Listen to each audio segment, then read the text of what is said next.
RadioMaria.com.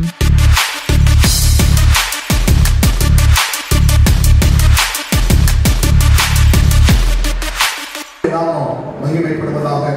ஆண்டவருடைய வார்த்தைக்கு நேராக நம்முடைய கவனத்தை நாம் திருப்பும்படி நான் உங்களை அன்பாய் கேட்கிறேன். வேதாகமத்தை எடுத்துக்கொள்ளுங்கள். லூக்கா எழுதின சுவிசேஷத்தின் புஸ்தகம் 4ஆம் அதிகாரம் 18வது 19வது வசனத்தை வாசிக்கும்படி அன்பாய் கேட்கிறேன். லூக்கா எழுதின சுவிசேஷத்தின் புஸ்தகம் 4ஆம் அதிகாரம் 18வது 19வது வசனத்தை வாசிக்கிறேன். நீங்கள் கவனமாக கேட்க உங்களை நினைவுபடுத்துகிறேன். கர்த்தருடைய ஆவியானவர் என் மேல் இருக்கிறார், தரித்திரருக்கு சுவிசேஷத்தை பிரசங்கிக்கும்படி என்னை அபிஷேகம் பண்ணினார். இருதயம் நறுங்குள்ளவர்களை குணமாக்கவும், சிறைப்பட்டவர்களுக்கு விடுதலையும், குருடர்களுக்கு பார்வையையும் பிரசித்தப்படுத்தவும், நொறுங்குண்டவர்களை விடுதலையாக்கவும், கர்த்தருடைய அனுக்கிரக வசத்தை பிரசித்தப்படுத்தவும் என்னை அனுப்பினார் என்று எழுதியிருக்கிற இடத்தை அவர் கண்டு. ஆண்டவருடைய நாமம் மகிமைப்படுவதாக. ஆண்டவர் நம்மை அபிஷேகம் செய்யும் போது நம்மிடத்தில் 5 விதமான காரியங்களை நம்மிடத்தில் எதிர்பார்க்கிறதை நாம் இந்த வசனத்திலே நாம் பார்க்கிறோம். அவர் நம்மை அபிஷேகிக்கிறார். அபிஷேகித்தவர் நம்ம எதிர்பார்க்கக்கூடிய 5 காரியங்கள் இந்த வசனத்தில் சொல்லப்பட்டிருக்கிறதை நாம் பார்க்கிறோம். எப்படி ஒரு வேலை கொடுக்கிறவர் இல்லை என்றால் சம்பளம் கொடுக்கிற ஒரு நபர் அந்த வேலை செய்கிற நபரிடத்துல அவர் கொடுக்கிற சம்பளத்துக்கு ஏற்ற வேலையை வாங்க வேண்டும் என்று விரும்புகிறாரோ, 5000 ரூபாய் சம்பளம் கொடுக்கிறார் என்று சொன்னால் அந்த 5000 ரூபாய்க்கு தகுந்த வேலையை அவர் செய்ய வேண்டும் என்று கண்டிப்பாக எதிர்பார்ப்பார். 1 லட்சம் ரூபாய் சம்பளம் கொடுக்கிறார் என்றால் 1 லட்சம் ரூபாய் சம்பளம் கொடுக்கக்கூடிய ஒரு எஜமான் அந்த 1 லட்சம் ரூபாய்க்கு தகுந்த விதத்திலே நாம் வேலை செய்கிறோமா என்பதை அவர் மிகவும் கவனமாக பார்ப்பார். அதற்கு ஏற்ற வேலை செய்யும் பொழுதுதான் அந்த சம்பளம் நம்மால் பெற்றுக்கொள்ள முடியும். அதே போல நம்முடைய வாழ்க்கையில் நமக்காக இந்த மனுக்குலத்திற்கு வந்து, நமக்காக இந்த மனுக்குலத்தில் ரத்தம் சிந்தி, நமக்காக இந்த மனுக்குலத்தில் கல்வாரி சிலுவையில் மறித்து நம்மை ரட்சித்து அவருடைய பிள்ளையாக நம்மை மாற்றி நம்மை அபிஷேகம் பண்ணி அவருக்கு சொந்தமாய் தெரிந்து கொண்ட சர்வ வல்லமையுள்ளவராய் இருக்கிற இயேசு கிறிஸ்துவும் கூட நம்மிடத்தில் சில காரியங்களை அவர் எதிர்பார்க்கிறார் என்கிறதை வேதத்தின் மூலமாக நம்மால் அறிந்து கொள்ள முடிகிறது. ஆண்டவரை நாம் மகிமைப்படுவதாக.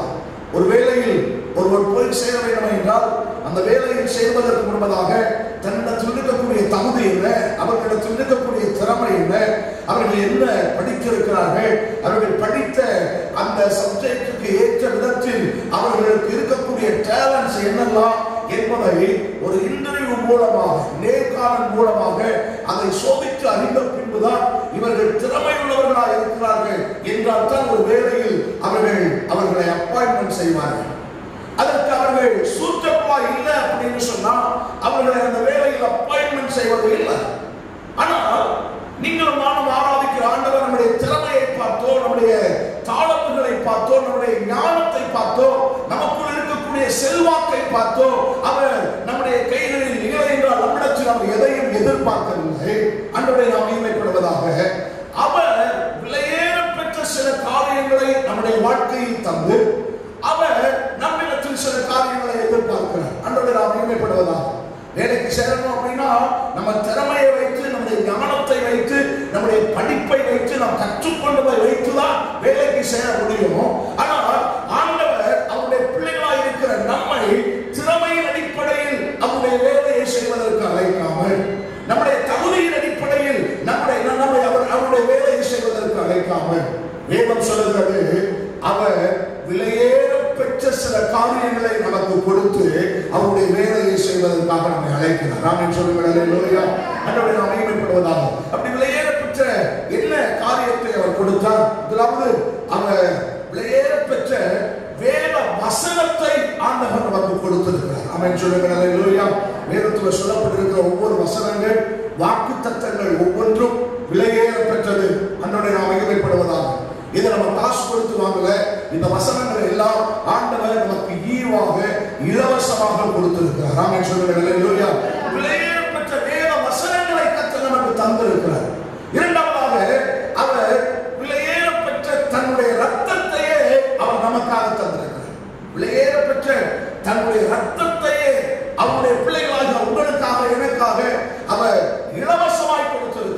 அன்றோடு நாம் மகிமைப்படுவதாக. அவருடைய ரத்தத்தை நமக்காக அவர் தந்ததனாலதான் அந்த விலையேற பெற்ற ரத்தத்தினாலே இன்றைக்கு பாவ மன்னிப்பு நிச்சயத்தை பெற்று இன்றைக்கு ஆண்டவருடைய பிள்ளையாக தேர்ந்தெடுக்கப்பட்டு ஆண்டவருடைய சமூகத்தில் இன்றைக்கு காத்திருப்பதற்கு தேவன் உதவி செய்திருக்கிறார்.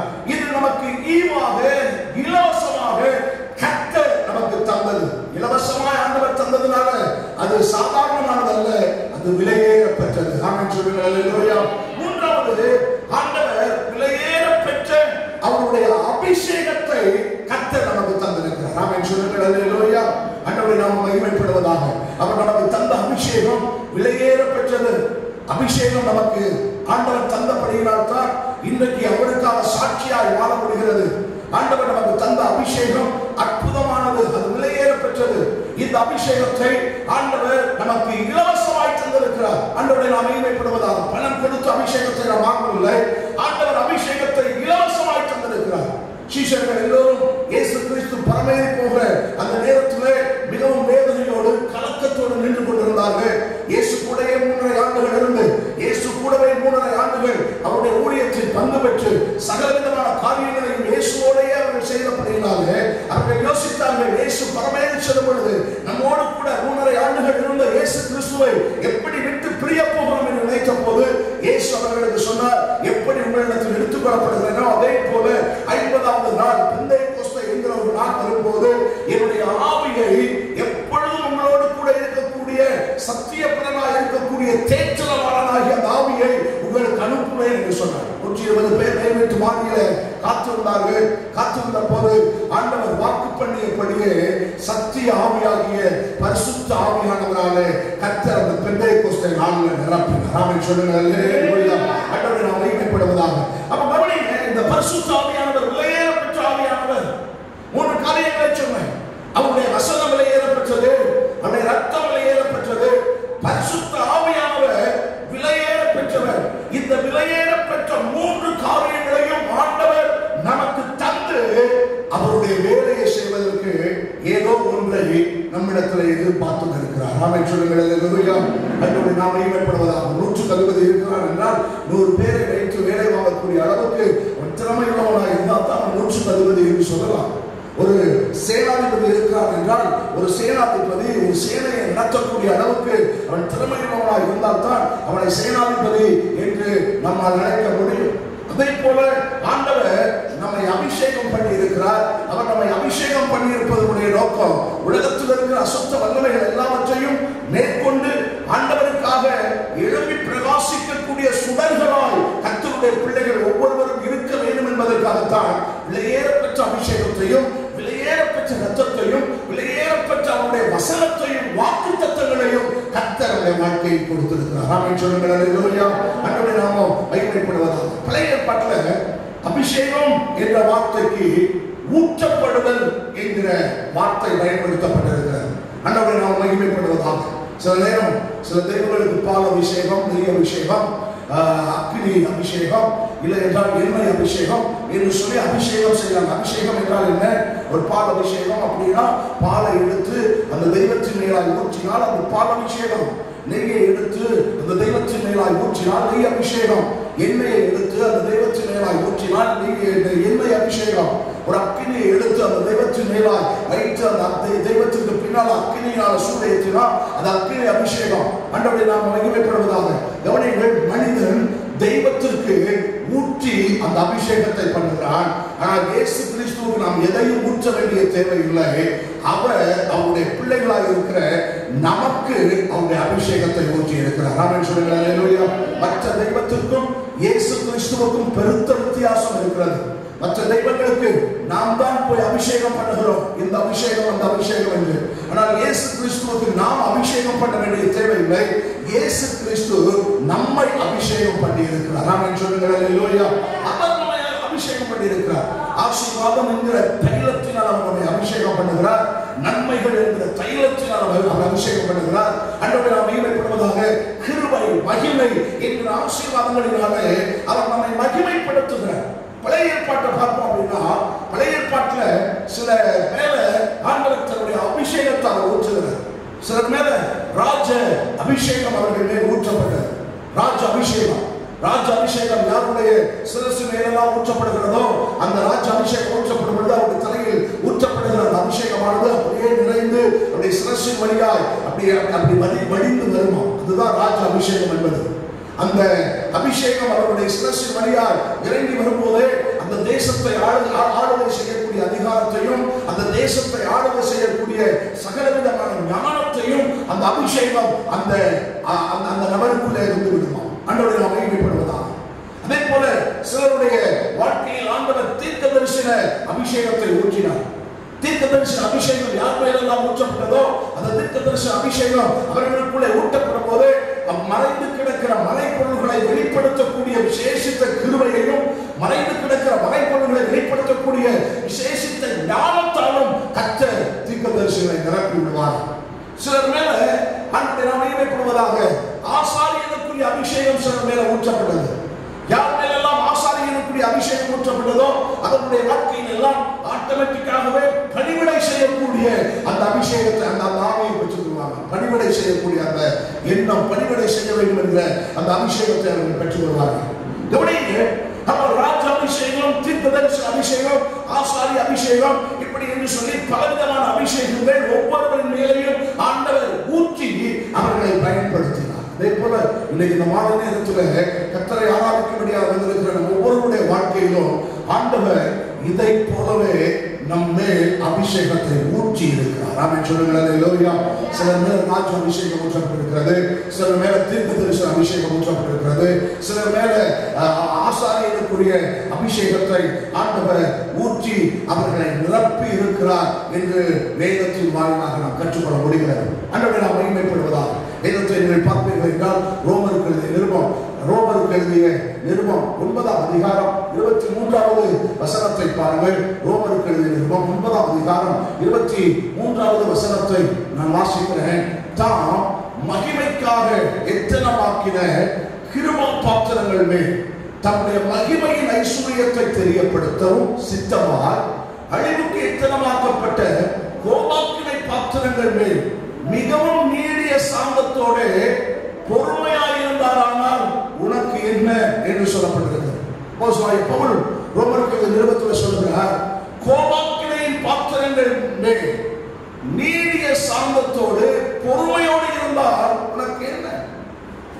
அப்ப நம்ம எல்லாம் கோபாக்கினையின் பாத்திரங்களாக இருந்த நம் மேலால் அவர் தம்முடைய மகிமைக்காக எத்தனமாக்கிய கிருபா பாத்திரங்களாக மாற்றி அந்த பாத்திரத்திலே மகிமையின் ஐஸ்வரியத்தை தெரியப்படுத்தி இருக்கிறார். ஆமென் சொல்லுங்கள் அல்லேலூயா. அல்லேலூயா.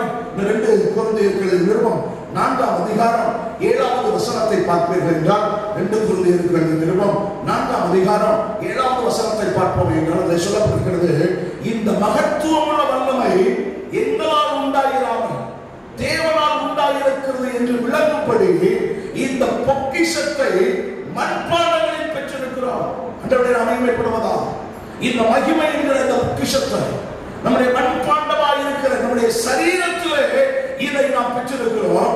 இது நம்மால் உண்டாயிராமல் யாரால் உண்டாயிருக்கிறதோ தேவனால் உண்டாயிருக்கிறது என்று வேதத்தில் தெளிவாய் வாசிக்கிறோம். இன்னும் 2 தீமோத்தேயு எழுதிய நிருபம் 1ஆம் அதிகாரம் 14வது வசனத்தை பாருங்கள். 2 தீமோத்தேயு 1ஆம் அதிகாரம் 14வது வசனத்தை பாருங்கள். முன்னிடத்தில் ஒப்புவிக்கப்பட்ட அந்த நற்பொருளை நமக்குள்ளே வாசம் பண்ணுகிற பரிசுத்த ஆவியினாலே நீ காத்துக்கொள்ள வேண்டும்.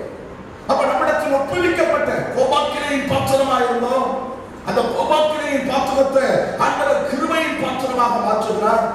ஆண்டவரை நாம் மகிமைப்படுவதாக அந்த மகிமையை மண்பாண்டங்களாக இருக்கிற நமக்குள்ளே ஆண்டவர் அதை வைத்திருக்கிறார். அப்போ இந்த அவர் வைத்திருக்கிற இந்த நற்பொருளை நமக்குள்ளே வாசம் பண்ணுகிற பரிசுத்த ஆவியானவரை கொண்டு நாம் காத்துக்கொள்ள வேண்டும். ஆமென் சொல்லுங்கள் அல்லேலூயா. நம்முடைய வாழ்க்கையில் நம்ம எதை இழந்தாலும் ஆண்டவர் நமக்கு தந்த அபிஷேகத்தை ஒரு நாளும் ஒருபோதும் இழந்து போய்விடக்கூடாது. ஆமென் சொல்லுங்கள் அல்லேலூயா. ஆண்டவர் நமக்கு தந்த இந்த அபிஷேகம் இந்த காரியங்களை எல்லாம் செய்வது என்றால் ஆண்டவர் தந்த அபிஷேகம் நம்மை உலகத்தை விட்டு உலக மனிதர்களை விட்டு நம்மை பிரித்து வைக்கிறது. ஆமென் சொல்லுங்கள் அல்லேலூயா. உலகத்தை விட்டு உலக மனிதர்களை விட்டு நம்மளை பிரிக்கிறது. இன்றைக்கு நம்ம இயேசுவை ஏற்றுக்கொண்டு சபைக்குள்ளே வருகிறோமோ, இன்றைக்கு ஆண்டவருடைய அபிஷேகத்தை பெற்றுக் கொள்கிறோமோ, அதுவரைக்கும் நம்மோடு கூட இருந்த உலக நண்பர்கள், அதுவரைக்கும் நம்ம கூட இருந்த உலகத்தினுடைய காரியங்கள் எல்லாம் அபிஷேகத்தை பெற்ற உடனே, ஆலயத்துக்குள்ளே வந்த உடனே ஆட்டோமேட்டிக்கா நம்மளை விட்டு விலகிடுவாங்க. அப்படி விலகி போயிட்டாங்க அப்படின்னு சொன்னா நம்ம யோசிப்போம், நம்ம சர்ச்சுக்கு வந்த உடனே எல்லாரும் என்னை விட்டுட்டு போயிட்டாங்க, எனக்கு உதவி செஞ்சவங்களா என்னை விட்டுட்டு போயிட்டாங்க அப்படின்னு. இல்ல, ஆண்டவர் சொல்லுகிறார், அபிஷேகம் உங்களுக்குள்ள வந்த உடனே ஆண்டவர் உங்களை உலகத்தை விட்டு, உலகத்தில் உள்ள மனிதர்களை விட்டு பிரித்து விடுவார். இரண்டாவது, நீங்கள் அபிஷேகம் பெற்ற உடனே உங்களுடைய ஒவ்வொருடைய வாழ்க்கையில் அந்த அபிஷேகம் பாவத்தை விட்டு, அசுத்தங்களை விட்டு, அந்தகாரங்களை விட்டு உங்களை பிடிச்சிடும். அன்றோட நாம் மகிமைப்படுவதா, நீங்க பிரிவதற்கு முன்பதாகவே ஆவியானவர் உங்களை நிரப்பி இருக்கிற ஆவியானவர் உங்கள் ஒவ்வொருவரையும் தம்முடைய அபிஷேகத்தால் நிரப்பிய உடனே பாவத்திலிருந்து அவர் உங்களை வெளியே கொண்டு வந்துடுவார். மூன்றாவது, அந்த அபிஷேகம் உங்களுக்குள் வந்த உடனே அந்த அபிஷேகம் உங்கள் ஒவ்வொருவரையும் மேன்மை உள்ளவர்களாக, விசேஷம் உள்ளவர்களாக மாற்றிவிடும். அன்றோடைய மகிமைப்படுவதா, அபிஷேகம் யாருக்குள்ள வருகிறதோ அவர்கள் ஒவ்வொருடைய வாழ்க்கையிலும் கர்த்தர் அவர்களை மேன்மை உள்ளவர்களாக, விசேஷம் உள்ளவர்களாக மாற்றி விடுவார். நான்காவது, அந்த அபிஷேகம் நமக்குள்ளே வரும்போது அன்றோட நாம் மகிமைப்படுவதாக, எக்கால சத்தம் ஊதப்படுகிறதை என்னுடைய காதுகள் கேட்கும் போது ஆண்டவருக்கு இயேசு கிறிஸ்துவின் இரண்டாவது வருகைக்கு ஒவ்வொரு நபர்களும் ஆயத்தம் உள்ளவர்களாக நாம் மாறி விடுவோம். ஆமென் சொல்லுங்கள். அல்லேலூயா. அந்த அபிஷேகம் தான் நம்மை மாற்றுகிறது. அபிஷேகம் நமக்குள்ள இல்லை அப்படின்னா அவருடைய இரண்டாவது வருகையிலே, அவருடைய ரகசிய வருகையிலே எக்காலம் ஊதும் போது அந்த சத்தத்தை கேட்டு அவரோடு கூட எடுத்துக்கொள்ளப்பட முடியாது. பாருங்க, ஆட்டோமேட்டிக்காகவே ஒரு அபிஷேகம் நமக்குள்ளே வந்தவுடனே, ஒரு ரட்சிப்பு நமக்குள்ளே வந்தவுடனே, இயேசு கிறிஸ்து நமக்குள்ளே வந்தவுடனே உலகத்தை விட்டு, உலக மனிதர்களை விட்டு அவர் நம்மை பிரித்து விடுகிறார். அபிஷேகம் நமக்குள்ளே வந்தவுடனே பாவத்தை விட்டு, அசுத்த காரியங்களில் இருந்து நம்மை பிரித்து விடுகிறார். அபிஷேகம் நமக்குள்ளே வந்தவுடனே நம்மை மேன்மை உள்ளவர்களாக, விசேஷம் உள்ளவர்களாக மாற்றி விடுகிறார். அபிஷேகம் நமக்குள்ளே வந்தவுடனே ஆட்டோமேட்டிக்காகவே இயேசு கிறிஸ்துவுடைய இரண்டாவது வருகையை எதிர்நோக்கி இருக்கக்கூடிய விசுவாசியாக தேவன் நம்மை மாற்றி விடுகிறார். ஆமென் சொல்லுங்கள். அல்லேலூயா. அபிஷேகம் இத்தனை காரியங்களை நமக்குள்ளே செய்கிறது. அன்றோடு நாம் மகிமைப்படுவதாக, விசுவாசிகளாக இருக்கிற உங்களுக்குள்ள அபிஷேகம் இவ்வளவு மகா பெரிய காரியங்களை செய்கிறது. அப்ப இவ்வளவு பெரிய காரியங்களை செய்யக்கூடிய இந்த அபிஷேகத்தை ஆண்டவர் உங்களுக்கும் எனக்கும் தந்து 5 விதமான காரியங்களை ஆண்டவர் எதிர்பார்க்கிறார். இலவசமாக அவருடைய ரத்தத்தை தந்து, இலவசமாக அவருடைய வசனத்தை தந்து, இலவசமாக அவருடைய அபிஷேகத்தையும் நம்மேலாய் ஊற்றி, அவர் நம்மிடத்தில், அவருடைய பிள்ளைகளாக இருக்கிற நம்மிடத்தில் சில காரியங்களை எதிர்பார்க்கிறார். அதைத்தான் இன்றைக்கு உங்களோடு நான் பகிர்ந்து கொள்ள ஆசைப்படுகிறேன். அவர் எதிர்பார்க்கிற 5 காரியங்கள் என்ன?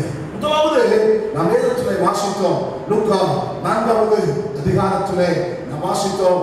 அதே காரியத்தை ஏசாயா எழுதிய தீர்க்கதரிசனத்தின் புத்தகம் 61ஆம் அதிகாரம் 1வது வசனத்திலேயும் 2வது வசனத்திலேயும் நம்மால் வாசிக்க முடிகிறது. இந்த வசனத்தை வாசிப்போம் என்றால் ஏசாயா 61ஆம் அதிகாரம் 1வது வசனத்தை வாசிக்கிறேன். கர்த்தராகிய தேவனுடைய ஆவியானவர் என் மேல் இருக்கிறார், சிறுமைப்பட்டவர்களுக்கு சுவிசேஷத்தை அறிவிக்க கர்த்தரை அபிஷேகம் பண்ணினார், இருதயம் நொறுங்குண்டவர்களுக்கு காயம் கட்டுதலையும், சிறைப்பட்டவர்களுக்கு விடுதலையையும், கட்டுண்டவர்களுக்கு கட்டவிழ்த்தலையும் கூறவும். 2வது வசனத்தை தொடர்ந்து வாசிப்போம் அப்படின்னா, அந்த லூக்கா 4ஆம் அதிகாரம் 18-19 வசனத்திலே சொல்லப்பட்ட அத்தனை காரியத்தையும் ஏசாயா தீர்க்கதரிசி ஏற்கனவே சொல்லி இருக்கிறார். இதைத்தான் இயேசு கிறிஸ்து தன்னுடைய வாழ்க்கையில் தன்னுடைய சீஷர்களுக்கு சொல்லுகிறார். ஆமென் சொல்லுங்கள். அல்லேலூயா. சோ கர்த்தருடைய ஆவியானவரை நாம் பெற்றுக்கொள்கிறோமே, அபிஷேகத்தை நாம் பெற்றுக்கொள்கிறோமே, நாம் செய்யக்கூடிய முதலாவது காரியம், ஆண்டவரிடத்தில் எதிர்பார்க்கக்கூடிய முதலாவது காரியம் என்னன்னா, தரித்திரர்களுக்கு சுவிசேஷத்தை பிரசங்கிக்கும்படியாக ஆண்டவர் நம்மிடத்தில் எதிர்பார்க்கிறார். அதுக்கு தான் கர்த்தர் அபிஷேகம் பண்ணியிருக்கிறார். தரித்திரருக்கு சுவிசேஷத்தை பிரசங்கம் பண்ண நம்மை அபிஷேகம் பண்ணியிருக்கிறேன் என்று சொல்கிறார். ஆண்டவருடைய நாமம் மகிமைப்படுவதாக, நாம் அறிவிக்கக்கூடிய இந்த சுவிசேஷம் தரித்திரர்களை ஐஸ்வர்யவான்களாய் விசுவாசத்தில் மாற்றக்கூடிய வல்லமை உள்ளது. கவனியுங்கள், நம்ம அறிவிக்கக்கூடிய சுவிசேஷம், நம்முடைய கையில் இருக்கிற வேத வசனங்கள், ஆண்டவர் நமக்கு தந்த இந்த விலையேற பெற்ற வேத வசனம் தரித்திரர்களை ஐஸ்வர்யவான்களாக விசுவாசத்தில் மாற்றக்கூடிய வல்லமை. நம்முடைய ஞானத்தில் அல்ல, நம்முடைய பேச்சில் அல்ல, நம்முடைய திறமையில் அல்ல, அவர்களுக்கு ஆண்டவர் தந்த அந்த விசுவாசத்தில் அவர்களை ஐஸ்வர்யவான்களாய் மாற்றுவதற்கு வல்லமை உள்ளதுதான் ஆண்டவருடைய சுவிசேஷம். ஆமென் சொல்லுவோம். அல்லேலூயா. ஆண்டவரை நாம் மகிமைப்படுவதாக, பரலோகத்தின் ஐஸ்வர்யத்தை நம்முடைய வாழ்க்கையில் நம்மால் கொண்டு வர முடியும். பரலோகத்தின் ஐஸ்வர்யத்தை நம்முடைய வாழ்க்கையில் நம்மால் கொண்டு வர முடியும். நம்முடைய ஆண்டவர் எதற்காக அந்த பூமிக்கு வந்தார்? மிக தெளிவாய் வேதம் சொல்லுகிறது. 2 கொரிந்தியர்கள் நிருபம் 8ஆம் அதிகாரம் 9வது வசனத்தை பாருங்கள். 2 கொரிந்தியர் 8ஆம் அதிகாரம் 9வது வசனத்தை பாருங்கள். நம்முடைய கர்த்தராகிய இயேசு கிறிஸ்துவின் கிருபையை அறிந்திருக்கிறீர்களே, அவர் ஐஸ்வர்யம் உள்ளவராய் இருந்தோம், நீங்கள் அவருடைய தரித்திரத்தினாலே ஐஸ்வர்யவான்களாகும்படிக்கு உங்கள் நிமித்தம் அவர் தரித்திரரானாரே. கவனியுங்கள் இந்த வசனத்தை. அவருடைய கிருபையை நாம் அறிந்திருக்கிறோம். அவர் ஐஸ்வர்யம் உள்ளவராய் இருந்தோம், நீங்கள் அவருடைய தரித்திரத்தினாலே ஐஸ்வர்யவான்களாகும்படிக்கு உங்கள் நிமித்தம் அவர் தரித்திரராய் மாறினார் என்று வேதம் சொல்கிறது. வானமும் பூமியும் அவருக்கு சொந்தம் என்று வேதம் சொல்கிறது. பூமியும் அதனுடைய நிறைவும் அவருக்குரியது. வெள்ளியும் பொன்னும் அவருக்கு சொந்தம். தன்னுடைய வார்த்தையினாலே சகலவற்றையும் உருவாக்கினார். வார்த்தையினால் கடலையும் காற்றையுமே அகற்றி வைத்தார். அவர் வார்த்தை சொல்லப்போது பேய் பிசாசுகள் நடுநடுங்கி ஓடியது. அந்த அளவுக்கு அவருடைய வார்த்தையில் வல்லமை வெளிப்பட்டது.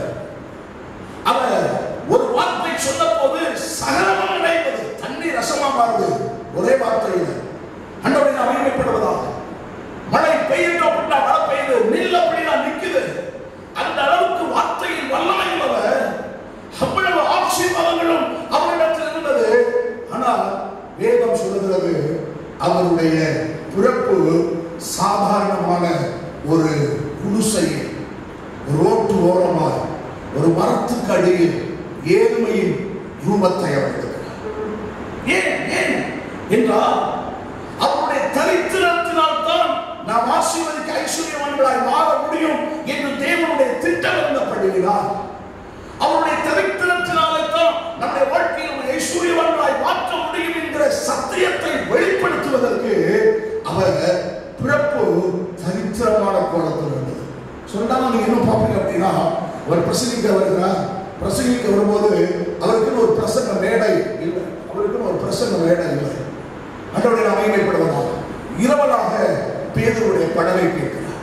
கொஞ்ச நேரம் இந்த படகை எனக்கு கொடுப்பார். இவ்வளவு பெரிய தெய்வம் அவருக்கு ஒரு பிரசங்க பீடத்தை ஏற்படுத்தி இருக்க வேண்டும் என்றால் அந்த கடல் ஓரத்தில் ஒரு பிரம்மாண்டமான மேடையை அமைத்திருக்கிறார். ஆனால் அவருக்கு ஒரு மேடையை வைத்து ஒரு மேடை பேச்சாளர் தான், அப்படி மேடை அமைக்க விரும்பல, ஒரு இரவல் படகை கேட்கிறார். அவருடைய மரணத்துக்கு அப்புறமா அவருடைய சரீரம் அடக்கம் பண்ணப்பட வேண்டும். ஒரு புனித இவரை போல ஒரு பரிசுத்தமான தெய்வம் யாரும் இல்லை. இவரை அடக்கம் செய்வதற்கென்று இவருக்கென்று ஒரு சொந்த இடம் இல்லை. வேறு ஒருவனுக்காக வாங்கப்பட்ட இரவல் இடத்துல அவரை இயேசு கிறிஸ்துவுடைய சரீரம் வைக்கப்படுகிறது. ஏனென்றால் நம்மை ஐஸ்வர்யவான்களாய் மாற்ற வேண்டும் என்பதற்காக, அவருடைய தரித்திரத்தினாலே நம்மை ஐஸ்வர்யவான்களாய் மாற்றுவதற்கு உங்கள் நிமித்தம், என் நிமித்தம் அவர் தரித்திரராய் மாறினார். அவன் சொல்லுகிறது இன்னும் 2 கொரிந்தியர் நிருபம் 6ஆம் அதிகாரம் 10வது வசனத்துல அப்போஸ்தலனாகிய பவுல் தன்னை குறித்து சொல்லுகிறார். இயேசு கிறிஸ்துவை குறித்து நான் சொன்னேன். அப்போஸ்தலனாகிய பவுல் தன்னை குறித்து அவர் சொல்லும் பொழுது 2 கொரிந்தியர் 6ஆம் அதிகாரம் 10வது வசனத்துல துக்கப்படுகிறவர்கள் எனப்பட்டாலும் எப்பொழுதும் சந்தோஷப்படுகிறவர்களாகவும், தரித்திரர் எனப்பட்டாலும் அநேகரை ஐஸ்வர்யவான்களாக்குகிறவர்களாகவும், ஒன்றுமில்லாதவர்கள் எனப்பட்டாலும் சகலத்தையும் உடையவர்களாக்கவும் எங்களை விளங்கப்படுகிறோம். அவள் சொல்றார், எங்களை எப்படி விளங்கப்படுகிறோம்? நாங்க துக்கத்தில் இருந்தாலும் அநேகரை சந்தோஷப்படுகிறவர்களாக மாற்ற எங்களை நாங்கள் விளங்கப்படுகிறோம். நாங்கள் தரித்திரத்தில் இருந்தாலும் அநேகரை ஐஸ்வர்யவான்களாய் மாற்ற வேண்டும் என்று எங்களை நாங்கள் விளங்கப்படுகிறோம். இந்த ஒண்ணுமே இல்லாட்டாலும் சகலவற்றையும் உடையவர்களாக மற்றவர்களை ஆக்குவதற்கு எங்களை நாங்கள் விளங்கப்படுகிறோம். ஆண்டவர் நம் ஒவ்வொருவரையும் அவருடைய தரித்திரத்தினாலே ஐஸ்வர்யவான்களாய் மாற்றிருக்கிறார். நம்முடைய அபிஷேகம் நம்ம மேல வந்திருக்குது. அந்த அபிஷேகத்தை பெற்றிருக்கிற நாம் நம்முடைய வாழ்க்கையிலே மற்றவர்கள் பிரயோஜனம் அடையக்கூடிய அளவுக்கு, என் வாழ்க்கையில் ஆசீர்வாதம் இருக்கிறதோ இல்லையோ, ஆனால் மற்றவர்களுக்கு ஆசீர்வாதமாய் மாற வேண்டும் என்று பவுல் சொல்கிறார். என் வாழ்க்கையில எல்லாம் இருக்கிறதோ இல்லையோ, ஆனால் மற்றவருடைய வாழ்க்கையில் எல்லாம் உடையவர்களாக அவர்களை மாற்ற வேண்டும். அந்த தரிசனம், அந்த எண்ணம் நமக்குள்ளே தேவை என்று அப்போஸ்தலனாகிய பவுல் இங்கே குறிப்பிடுவதை பார்க்கலாம். ஐஸ்வர்யம் என்பது பணம் மட்டுமல்ல, ஆவிக்குரிய வரங்கள் அது பணத்தை காட்டிலேயும் மேன்மையானது. ஐஸ்வர்யம் என்பது ஆவிக்குரிய ஆத்துமாக்கள் பணத்தை காட்டிலும் அது மேலானது. அநேக பணத்தை மட்டும்தான் பார்க்கிறார்கள். அவருடைய பார்வையில், உலகத்தில் உள்ளவருடைய பார்வையில் பணம் மட்டும்தான் அவருடைய கண்களுக்கு தெரிகிறது. ஆனால் ஆண்டவருடைய பார்வையில் நாம் ஒவ்வொருவரையும் ஆவிக்குரிய வரங்களினாலும் ஆவிக்குரிய கனிகளினாலும் ஆத்துமாக்களை ஆதாயம் செய்கிற கிருபையினாலும் கர்த்தர் நம்மை நிறைத்து நம்மை ஐஸ்வர்யவான்களாய் மாற்றி இருக்கிறார். ஆமென் சொல்லுங்கள். அல்லேலூயா, அல்லேலூயா. ஆண்டவரை நாம் மகிமைப்படுவதா. உலக பிரகாரமான பணம் ஒருவேளை அநேகருக்குள்ள இருக்கலாம், ஆனால் அநேகருடைய உள்ளத்தில் சமாதானம் இல்லாமல் தரித்திரர்களாய் காணப்படுகிறார். ஆண்டவரை நாம் மகிமைப்படுவதாக. அவர்களுக்கு சுவிசேஷத்தை அறிவிக்க வேண்டும் என்பதற்கு தான் இயேசு உங்களையும் என்னையும் அபிஷேகம் பண்ணியிருக்கிறார். ஆமென், அல்லேலூயா. அந்த பொறுப்பு, அந்த கடமை உங்களுக்கும் எனக்கும் கொடுக்கப்படுகிறது. சொல்லாது நம்முடைய வாழ்க்கையில ஆண்டவர் நம்ம ஏன் அபிஷேகம் பண்ணினார் என்றால், இந்த வசனம் சொல்லுகிறது, இருதயம் நறுங்குண்டவர்களை குணமாக்கும்படி நம்மை அபிஷேகம் பண்ணியுள்ளார். மருத்துவர்கள் சரீரத்தில் உள்ள வியாதிகளை குணமாக்குவார். ஆனால் உள்ளத்தில் வருகிற வியாகுலங்களை, உள்ளத்தில் ஏற்படக்கூடிய காயங்களை எந்த மருத்துவர்களாலும் சுகமாக்க முடியாது. இன்றைக்கு மக்களுடைய உள்ளத்துக்குள்ளே இன்றைக்கு ஏராளமான காயங்கள் இருக்கிறது. ஏராளமான காயங்களோடு மக்கள் இருக்கிறார்கள். வெளியே பார்க்கறதுக்கு அப்படி தெரியல, ஆனால் உங்களுடைய இதயத்துக்குள்ள ஏராளமான காயங்களோடு இன்றைக்கு மக்கள் இருக்கிறார்கள். ஆண்டவருடைய நாமம் மகிமைப்படட்டும். எரிகோவிலிருந்து, எருசலேமிலிருந்து எரிகோவுக்கு ஒரு வாலிபன் பிரயாணப்பட்டு வருகிறான். வரும்பொழுது இலையிலே கல்லர் கையில் அகப்பட்டு விடுகிறான். கல்லர் கையில் அவன் அகப்பட்ட உடனே கல்லர்கள் அவனிடத்தில் இருக்கிற எல்லாவற்றையும் பறித்துக் கொண்டு அவனை அடித்து அவனை குற்றுயிராக போட்டுவிட்டு போய்விடுகிறார்கள். ஏராளமான காயம் அவனுக்குள்ளே வந்துருச்சு. குற்றுயிராக்கப்பட்டு கிடக்கிறான்.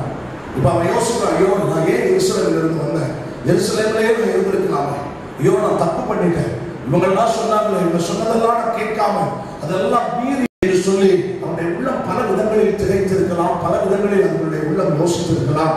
ஆண்டவரை நாம் மகிமைப்படுவதாக. இப்படி யோசித்துக் கொண்டிருக்கும் பொழுது அவனுடைய காயத்தை ஆற்றுவதற்கு யாரும் முன்வரவில்லை. ஆசாரியர் வருகிறான், பார்க்கிறான், பக்கமாய் விலகி போகிறான். லேவியன் வருகிறான், பார்க்கிறான், பக்கமாய் விலகி போகிறான்.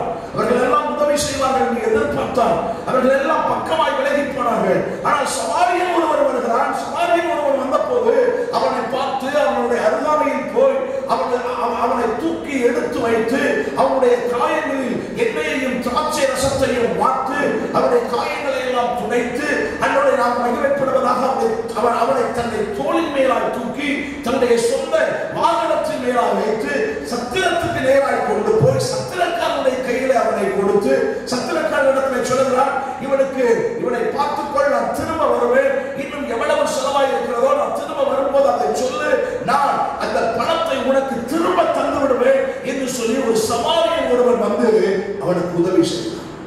என்னுடைய நாம் மகிமைப்படுவதாக. ஆண்டவரும் உங்களையும் என்னையும் ஒரு சமாரியனாகத்தான் பார்க்கிறார். ஆமென் சொல்லுங்கள். அல்லேலூயா. அபிஷேகம் பண்ணப்பட்ட நம்மை ஆண்டவர் ஒரு சமாரியனாக பார்க்கிறார். காயப்பட்டு கிடக்கிற ஒவ்வொரு பிள்ளையுடைய காயத்தையும் கட்டக்கூடிய ஒரு சமாரியனாக, காயப்பட்டு கிடக்கிற ஒவ்வொருவரையும் கட்டி தழுவிக் கொள்ளக்கூடிய ஒரு சமாரியனாக, அவர்களுக்கு உதவி செய்யக்கூடிய ஒரு சமாரியனாக கர்த்தர் பார்க்கிறார். எத்தனை பேருடைய வாழ்க்கை மரண அபாய கோலம் இட்டுக் கொண்டிருக்கிறது தெரியுமா? ஆண்டவரை நாம் மகிமைப்படுவதாக. கொரோனா என்கிற நோய் தொற்றினால இன்னைக்கு எத்தனை பேர் பாதிக்கப்படுகிறார்கள். மருத்துவமனைகளில் அலறல் சத்தம் கேட்டுக்கொண்டிருக்கிறது. மரண அலறல் சத்தம், மரணத்துக்காக போராடி கொண்டிருக்கிறார்கள். ஆண்டவரை நாம் மகிமைப்படுவதாக. எப்போ உயிர் போகும் என்று தெரியவில்லை. அந்த அளவுக்கு மனிதனுடைய வாழ்க்கையில் காயங்களோடு இருக்கிறார்கள். ஹாஸ்பிட்டலுக்கு அனுப்புறவங்களை திரும்ப அவருடைய முகத்தை பார்க்க முடியுமா என்கிற கேள்விக்குறி இன்னைக்கு அநேகருக்குள் எழுப்பிவிட்டது. ஹாஸ்பிட்டலுக்கு முதல் நாள் போகிறார், நல்லா இருக்கிறாங்கன்னு சொன்னாங்க. செகண்ட் டே ஐசியூல இருக்கிறாங்கன்னு சொன்னாங்க. மூணாவது நாள் ஹாஸ்பிட்டல்ல இருந்து போன் வருது, உங்களுடைய பெற்றோர் இல்லை என்றால் உங்களுடைய கணவன், இல்லை என்றால் உங்களுடைய மனைவி, இல்லை என்றால் உங்களுடைய பிள்ளை மறைத்து போய்விட்டார்கள். ஐயோ, நான் ஒரு டைம் என் பிள்ளை முகத்தை பார்க்கிறேன், என் மனைவி முகத்தை ஒரு முறை பார்க்கிறேன், என் புருஷ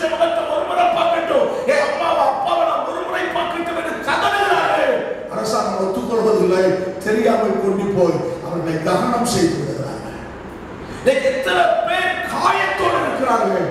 வேதம் சொல்கிறது உடைய காயங்களை கட்டுவதற்கு ஒரு நல்ல சமாரியனாக ஆண்டவர் உங்களையும் என்னையும் ஏற்படுத்தி இருக்கிறார். அதற்கு தான் கர்த்தர் அபிஷேகம் பண்ணியிருக்கிறார். ஆமென் சொல்லுங்கள். அல்லேலூயா. ரோமர்கள் நிருபம் 12ஆம் அதிகாரம் 15வது வசனத்திலே சொல்லப்பட்டிருக்கிறது, சந்தோஷப்படுகிறவர்களோட சந்தோஷப்படுங்கள், அழுகிறவர்களோட அழுங்கள் என்று சொல்லப்பட்டிருக்கிறது. ஆண்டவரை நாம் மகிமைப்படுவதா இயேசு கிறிஸ்து தம்முடைய சீஷர்களை பார்த்து மத்தேயு 25ஆம் அதிகாரம் 36ஆம் வசனத்திலிருந்து 40வது வசனம் வரைக்கும் வேதாகமத்தை எடுத்துக்கொள்ளுங்கள். மத்தேயு 25ஆம் அதிகாரம் 36ஆம் வசனத்திலிருந்து 40வது வசனம் வரைக்கும் சொல்லப்பொழுது அவர் சொல்கிறார், வஸ்திரம் இல்லாமல் இருந்தேன், எனக்கு வஸ்திரம் கொடுத்தீர்கள். வியாதியாக இருந்தேன், என்னை விசாரிக்க வந்தீர்கள். காவலில் இருந்தேன், என்னை பார்க்க வந்தீர்கள் என்பார். அடுத்த வசனத்தை பாருங்கள். அப்பொழுது நீதிமான்கள் அவருக்கு பிரதியுத்தரமாக, ஆண்டவரே, நாங்கள் எப்பொழுது உம்மை பசியுள்ளவராக கண்டு உமக்கு போஜனம் கொடுத்தோம், எப்பொழுது உம்மை தாகம் உள்ளவராக கண்டு உம்முடைய தாகத்தை தீர்த்தோம், எப்பொழுது உம்மை அந்நியராக கண்டு உம்மை சேர்த்துக் கொண்டோம், எப்பொழுது உம்மை வஸ்திரமில்லாதவராக கண்டு உமக்கு வஸ்திரம் கொடுத்தோம், எப்பொழுது உம்மை வியாதி உள்ளவராகவும் காவலில் இருக்கிறவராகவும் கண்டு உம்மிடத்தில் வந்தோம் என்பார்கள். 40வது வசனத்தோட பைபிள் அண்டர்லைன் பண்ணுங்க. அதுல இயேசு சொல்கிறார், அதற்கு ராஜா பிரதியுத்தரமாக, மிகவும் சிறியவராகிய என் சகோதரனான இவர்களில் ஒருவனுக்கு நீங்கள் எதை செய்தீர்களோ அதை எனக்கே செய்தீர்கள் என்று மெய்யாகவே உங்களுக்கு சொல்றேன். மிகவும் சிறியவராகிய என் சகோதரனான இவர்களில் ஒருவனுக்கு நீங்கள் எதை செய்தீர்களோ அதையே நீங்கள் எனக்கு செய்தீர்கள் என்று சொல்றார். அப்ப பாருங்க, நம்முடைய வாழ்க்கையிலே உடைக்கப்பட்டு காயப்பட்டு கிடக்கிற ஒவ்வொரு நபருக்கும் சுவிசேஷத்தை அறிவிப்பதற்காக, அவருடைய காயத்தை கட்டுவதற்காக ஒரு சமாரியனாக ஆண்டவர் நம்மை அபிஷேகம் பண்ணியிருக்கிறார். அந்த அபிஷேகத்தை இயேசுவுக்காக யாருக்கு செய்கிறோமோ அது யாருக்கு செய்வதற்கு அடையாளமாக மாறுகிறது? இயேசுவுக்கு செய்கிறதாக அடையாளமாக மாறுகிறது. அதான் எபிரேயர்கள் நிருபத்துல 13ஆம் அதிகாரம் 2வது வசனத்தில், எபிரேயர் 13ஆம் அதிகாரம் 2வது வசனத்தில், அந்நியரை உபசரிக்க மறவாதவர்கள், அதனாலே சிலர் அறியாமல் தேவதூதரையும் உபசரிப்பது உண்டு என்று சொல்லப்படுகிறது. ஒருவேளை அந்நியர் என்கிற வடிவில், ஒருவேளை காயப்பட்டவர்கள் என்கிற வடிவில் தேவதூதர்களுக்கு கூட உதவி செய்யக்கூடிய பாக்கியத்தை நீங்கள் பெற்றுக்கொள்வீர்கள் என்று எபிரேய ஆக்கியம் அற்புதமாய் குறிப்பிடுகிறார். கர்த்தருடைய பிள்ளைகளை, ஆண்டவர் என்னை அபிஷேகம் பண்ணியிருப்பதனுடைய நோக்கம் காயப்பட்டு கிடக்கக்கூடிய காயத்தை கட்டக்கூடிய ஒரு சமாரியனாக நான் மாற வேண்டும் என்று எதிர்பார்க்கிறார்.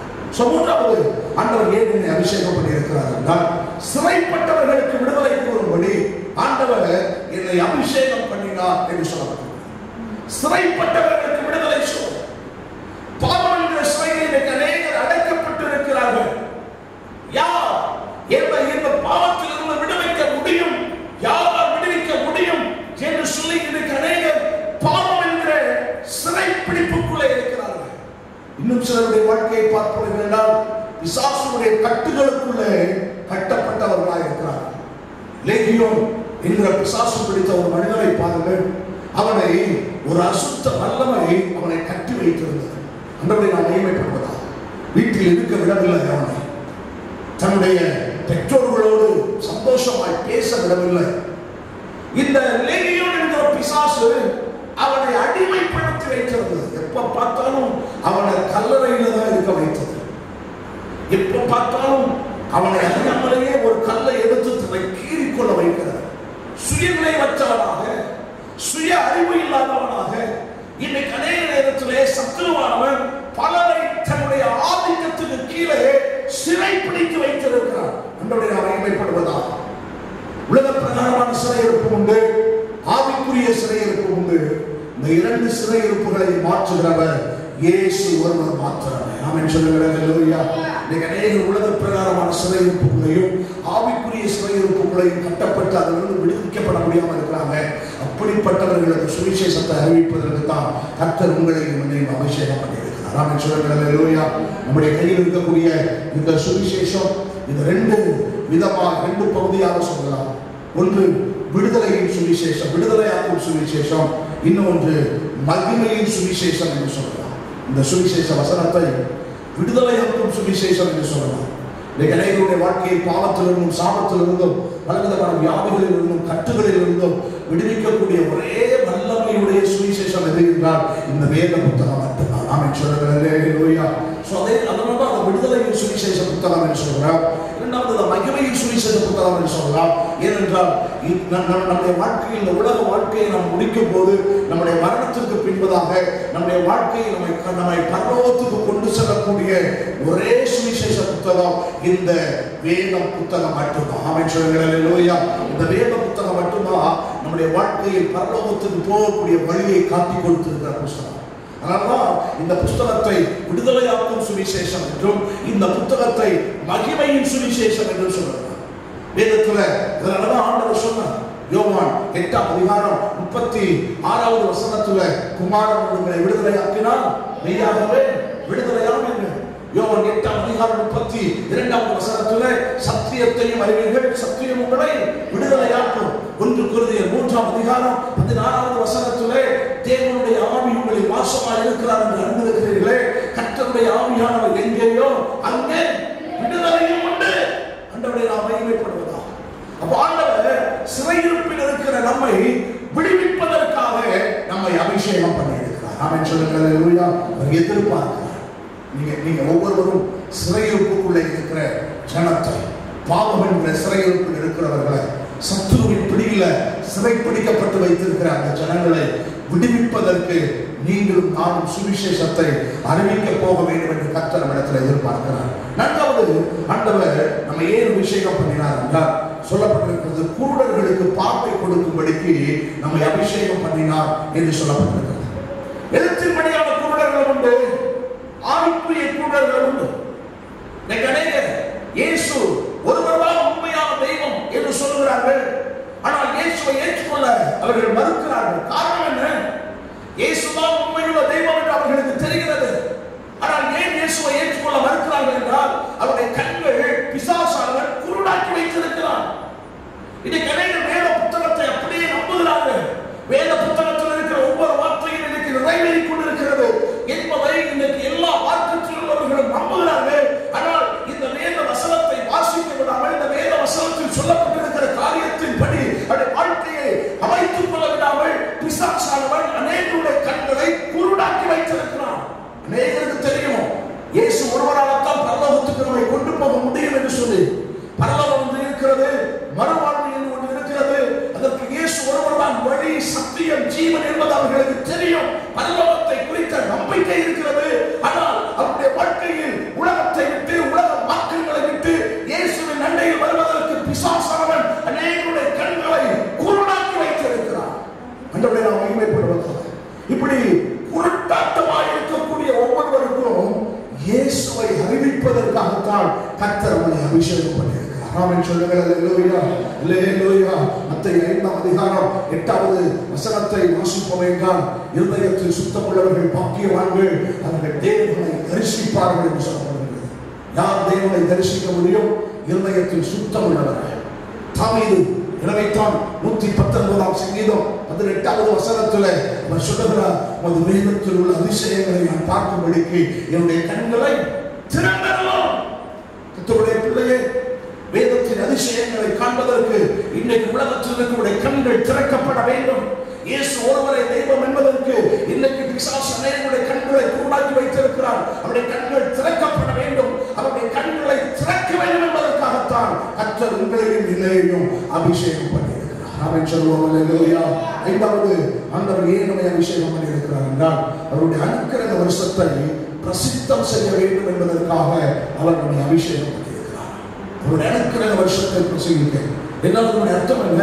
இயேசு கிறிஸ்து சீக்கிரமாய் வரப்போகிறார் என்கிற செய்தியை கேள்விப்பட்டுக் கொண்டிருக்கிறோம். அவர் சீக்கிரமாய் வரப்போகிறார் என்கிற செய்தியை இந்த உலகத்துக்கு நீங்களும் நானும் அறிவிக்க வேண்டும் என்பதற்காக கர்த்தர் உங்களையும் இதையும் அபிஷேகம் பண்ணியிருக்கிறார். ஆமென் சொல்லுங்கள். அல்லேலூயா. ஆண்டவரை நாம் மகிமைப்படுவதாக. இயேசு வரப்போகிறார் என்கிற காரியத்திற்கு வேதத்தில் சொல்லப்பட்ட அத்தனை அடையாளங்களும் இன்றைக்கு நடந்து கொண்டு இருக்கிறது. ஆண்டவரை நாம் மகிமைப்படுவதாக. கொரோனா வைரஸ் எதிர்பார்க்கல. இந்தியாவில் மட்டும் இல்லை. சில நேரம் நம்ம யோசிக்கிறோம் அரசியலுக்காக இதெல்லாம் செய்யறாங்கன்னு சொல்லி. இந்தியாவில் மட்டும் கொரோனா இல்லை, 188 தேசத்திலே கொரோனா என்கிற இந்த வைரஸுடைய தாக்கம் வந்து பாதித்துக் கொண்டிருக்கிறது. இன்னும் சில வைரஸ் கிருமிகள் சில ஆய்வுக்கூடங்களில் இருந்து வெளியேற்றப்பட்டிருக்கிறது. அந்த வைரஸ் கிருமிகள் ஒரு மனிதனுக்குள்ளே வறுமை என்றால் 24 மணி நேரத்தில் அந்த மனிதன் மறித்து போகக்கூடிய அளவுக்கு வீரியம் உள்ளதாம் அந்த வைரஸ் கிருமி. இந்த கொரோனா வைரஸ் கிருமிக்கு பாதுகாக்கப்பட்டிருக்கலாமா? ஆனால் இப்போ ரீசெண்டா வெளியாக இருக்கக்கூடிய அந்த வைரஸ் ஒரு மேல பாதிக்கப்படுவது என்றால் 24 மணி நேரத்தில் அந்த வைரஸ் மனுஷனுடைய உயிரை எடுத்துவிடும். எலியிலிருந்து அந்த வைரஸ் உருவாக்கப்பட்டிருக்கிறதா? அன்றைய நாம் மகிமைப்படுவதா? கொடூரமான காலங்கள் ஏன் நடைபெறுகிறது? ஏன் ஆண்டவர் தயவாக செய்கிறார்? மக்கள் எப்படியாவது மனம் திரும்ப வேண்டும்.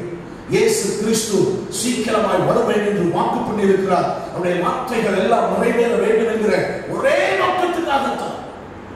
இன்னும் சயின்டிஸ்ட் சில விஞ்ஞானிகள் கண்டுபிடிச்சிருக்கிறார்கள். கடல்ல மேல அலைகளை பார்க்கிறோம், கடலுக்கு கீழே கொதி ஏற்பட்டிருக்கிறது. எப்படி ஒரு பாத்திரத்துல நம்ம சூடுபடுத்தி அந்த தண்ணியை சூடுபடுத்தினா அந்த தண்ணி எப்படி கொதிக்குமோ அதே போல கடலுக்கு அடியிலே கொதிகள் ஏற்பட்டிருக்கிறதா? இன்னும் சில மாதங்களுக்குள்ள இன்னும் சில மாதங்கள் இந்த கொதி அப்படி தொடர்ந்து ஏற்பட்டுக் கொண்டே இருக்கும் என்றால் நாம் சந்தித்த சுனாமியை விட பல மடங்கு அதிகமான சேதத்தை ஏற்படக்கூடிய ஒரு பெரிய கடல் கொந்தளிப்பு அந்த கடல் கொதியின் நிமித்தமாக உருவாக்கப்பட போகிறது என்று சொல்லி இன்றைக்கு அநேக நாட்டில் உள்ளவர்கள் அந்த கொதியை எப்படி நிற்பாட்டி விடலாம் என்று சொல்லி யோசிக்கிறார்கள். ஒருவராலையும் எதையும் கண்டுபிடிக்க முடியல. ஒவ்வொரு நாளும் அந்த கடல் கொதி அதிகரித்துக் கொண்டே இருக்கிறதா? இன்னும் சில மாதத்துக்குள்ளே அந்த கடல் கொதி மேல வந்து பெரிய அலைகளாக பெரிய சுனாமியாக உருவெடுத்து பெரிய அழிவை ஏற்படுத்தக்கூடிய அபாயமான நிலைமைக்குள்ளே இன்றைக்கு மாறிக்கொண்டிருக்கிறதா? இதெல்லாம் எதற்கு அடையாளம்? இயேசு கிறிஸ்து சீக்கிரமாய் வரப்போகிறார். ஆமென் சொல்லுங்கள். அல்லேலூயா. அவர் வருவதற்கு முன்னால அநேகருக்கு இயேசு வருகிறார் என்கிற செய்தியை நீங்களும் நானும் அறிவிக்க வேண்டும் என்பதற்காக கர்த்தர் நம்மை அபிஷேகம் பண்ணியிருக்கிறார். இந்த அருமையான மாலை நேரத்தில் 4வது ஆராதனைக்கு வந்திருக்கிற கர்த்தருடைய பிள்ளைகளை உலகங்களுடைய வாழ்க்கையில் புரிந்து கொள்ளுங்கள். ஆண்டவர் இலவசமாய் அவருடைய வார்த்தையை விலையேறப்பட்ட வார்த்தையை தந்திருக்கிறார். இலவசமாய் விலையேறப்பட்ட அவருடைய ரத்தத்தை தந்திருக்கிறார். இலவசமாய் விலையேறப்பட்ட அவருடைய அபிஷேகத்தை நமக்குள்ளே தந்திருக்கிறார். இந்த விலையேறப்பட்ட அபிஷேகத்தையும் அவருடைய ரத்தத்தையும் அவருடைய வார்த்தையையும் வாக்குத்தத்தத்தையும் ஆண்டவர் நமக்கு தந்து நம்மிடத்தில் அவர் சில காரியத்தை எதிர்பார்க்கிறார். தரித்திரருக்கு சுவிசேஷத்தை பிரசங்கிக்கப்படணும்தான் இந்த விலையேறப்பட்ட அபிஷேகத்தை உனக்குள்ள கொடுத்திருக்கிறேன். நுறுங்குண்டு காயப்பட்டு கிடக்கிறவருடைய காயங்களை கட்டுவதற்காகத்தான் நான் இந்த விலையேறப்பட்ட அபிஷேகத்தை உனக்குள்ளே நான் கொடுத்திருக்கிறேன். ஆண்டவருடைய மகிமைப்படுவதாக சிறைப்பிடிக்கப்பட்டிருக்கிற ஒவ்வொருடைய வாழ்க்கையிலும் சிறையிருப்பில் இருந்து அவர்களை மீட்டெடுப்பதற்காகத்தான் இந்த விலையேறப்பட்ட அபிஷேகத்தை உனக்குள்ளே நான் கொடுத்திருக்கிறேன். குருடர்களுக்கு பார்வையை அடைய வைப்பதற்காகத்தான் விலையேறப்பட்ட அபிஷேகத்தை உனக்குள்ளே கொடுத்திருக்கிறேன். அவருடைய அனுக்கிரக வருஷத்தை அவருடைய வருகையை குறித்து மற்றவர்களுக்கு அறிவிக்க வேண்டும் என்பதற்காகத்தான் விலையேறப்பட்ட அபிஷேகத்தையும் ரத்தத்தையும் வாக்குத்தத்தங்களையும் கர்த்தர் நமக்கு தந்திருக்கிறார். விலையேறப்பட்ட அபிஷேகத்தையும் உன்னுடைய ரத்தத்தையும் உன்னுடைய வசனத்தையும் பெற்றிருக்கிற நாம் மற்றவர்களுக்கு சுவிசேஷத்தை அறிவிப்பதற்கு இந்த மாலை நேரத்தில் நம்ம ஏற்பாடு பண்ணுவோமா? எழுதி நிற்போமா? எல்லாரும் இருக்கிற இடத்துல எல்லாரும் சேர்ந்து எழுதி எனக்கு நீ தந்திருக்கிற விலையேறப்பெற்ற அபிஷேகத்துக்காக ஸ்தோத்திரம் சொல்லுங்கள். எல்லாரும் சேர்ந்து நீ எனக்கு தந்திருக்கிற விலையேறப்பெற்ற ரத்தத்துக்காக உங்க ஸ்தோத்திரம் சொல்லுங்கள். எனக்கு தந்திருக்கிற விலையேறப்பெற்ற உங்களுடைய வாக்குத்தத்தங்களுக்காக வசனத்துக்காக உனக்கு ஸ்தோத்திரம் என்று சொல்லுவேன். அல்லேலூயா. இவைகள் எல்லாம் கர்த்தருக்கு தந்தது மற்றவர்களுக்கு இயேசுவை குறித்து நீங்கள் அறிவிக்க வேண்டும் என்பதற்கு தான். உங்களோட வாழ்க்கையை ஒப்புக் கொடுங்க. இயேசுவை குறித்து நான் மற்றவர்களுக்கு சொல்லுவேன், தரித்திரர்களுக்கு சொல்லுவேன், காயப்பட்டு கிடக்கிறவர்களுக்கு சொல்லுவேன். சொல்லுங்களுடைய வாழ்க்கையில் சிறைப்பிடிக்கப்பட்டவர்களுக்கு சொல்லுவேன், குருடர்களுக்கு நான் அறிவிப்பேன். இயேசு சீக்கிரமாய் வருகிறார் என்கிற செய்தி என்னுடைய பகுதி முழுவதுமாய் பறைசாற்றுவேன் சொல்லுவேன். நீங்க பழைய சாற்றுவீர்கள் என்று சொல்லலாம். அப்படி நீங்க சொல்வதற்கு உங்களை ஒப்பு கொடுப்பீங்க அப்படின்னா உங்க மேல வந்து அமர்ந்திருக்கிற அந்த அபிஷேகம், உங்க மேல வந்து அமர்ந்திருக்கிற அந்த இயேசு கிறிஸ்துவினுடைய ரத்தம், உங்க மேல இருக்கிற அந்த ஆண்டவருடைய வசனம் உங்களை மேன்மை உள்ளவர்களாக விசேஷம் உள்ளவர்களாக மாற்றிவிடும். நீங்க இருக்கிற இடத்துல ஒரு ராஜாவை போல, ஒரு ஜமீனை போல உட்காரக்கூடிய அளவுக்கு அந்த அபிஷேகம் உங்களை மேன்மையாய் வைத்துவிடும். கர்த்தர் உங்களை மாற்ற போகிறார். அப்படி மாற்றுவேன் என்று வாக்கு பண்ணுகிறார். எல்லாம் சேர்ந்து கைகளை உயர்த்தி, ஆண்டவரே எனக்கு தந்த அபிஷேகத்தை உண்மையாய் செயல்படுத்த எனக்கு கிருபை தாங்கப்பா சொல்லுங்க. மற்றவர்களுக்கு நான் அறிவிப்பேன் என்று சொல்லுங்க. அவருடைய வருகை சீக்கிரமாக இருக்கிறது. அவருடைய வருகையை குறித்து மற்றவர்களுக்கு நான் சொல்லுவேன் என்று சொல்லுங்க. கர்த்தர் ஆசீர்வதிப்பார், உங்களை மேன்மையாய் வைப்பார், உங்களை கர்த்தர் விசேஷம் உள்ளவர்களாய் மாற்றுவார். நீங்க இருக்கிற இடத்துல நீங்க தான் ஹீரோ. நீங்க இருக்கிற இடத்துல நீங்க தான் பெரிய நிலைமையில கர்த்தர் உங்களை ஆசீர்வதித்து உயர்த்தி வைக்க போகிறார். கர்த்தர் அப்படி செய்ய போகிறார். உங்களுக்காக நான் ஜெபிக்கிறேன். சர்வ வல்லமைகளை எல்லாம் ஆண்டவரே நல்ல ஆசீர்வதிக்கப்பட்ட நேரத்துக்காக ஸ்தோத்திரம். இந்த பிள்ளைகளை ஆசீர்வதிக்கிறேன். அற்புதமான கரம் பிள்ளைகள் மேலாய் தங்கி இருக்கட்டும். உங்களை ஆசீர்வதிக்கிறேன் சாமி.